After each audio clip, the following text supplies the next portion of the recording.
the result of the effectiveness of manipulation in a democracy like ours, dominated by media and inattention, is confusion. I want to give you examples of mistakes. They're patently mistakes, which are nevertheless enjoy great currency throughout the popular press and throughout politics as a whole. The first of these confusions has to do with liberty. People now have come, in the United States particularly, to embrace two propositions. The first is that liberty is a matter of transcendent value. Above all, we must be a free people. We must enjoy liberty.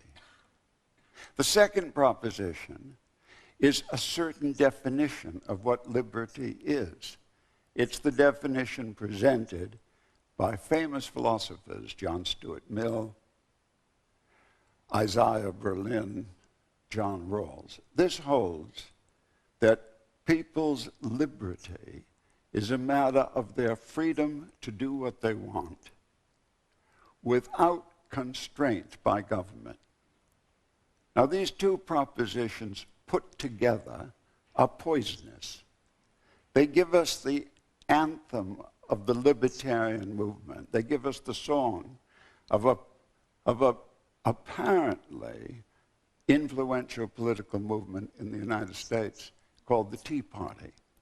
The idea is that whenever government takes over some area, for example, to provide public services or to run some essential utility like railroads, that whenever that happens, people are, of course, given less power to do what they want, and that is a diminution of their liberty.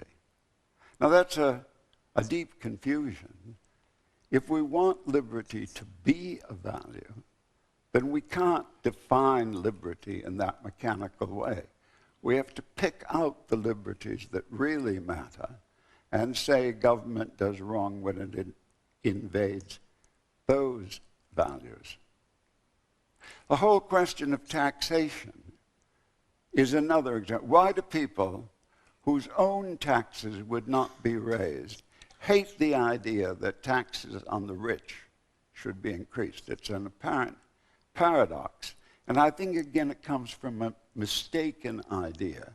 And this mistaken idea is that the success of people's lives can sensibly be measured in the amount of money that they've made.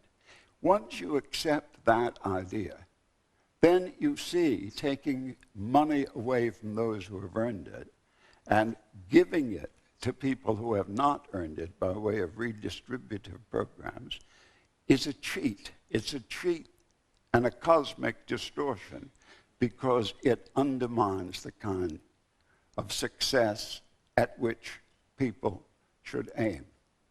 These are two examples. There are many others. I call them mistakes. They're false. One of the problems in our intellectual world today is that we're reluctant to speak of political ideas as true or false. But these ideas are false in the sense, direct sense, that they cannot bear sustained reflection. I therefore propose, and I must do so very quickly now, that the only remedy for these ills in democracy, of course we have no option but democracy, but the only possible remedy is education that will introduce complexity. We have for many decades thought automatically that politics must be kept out of the schoolroom.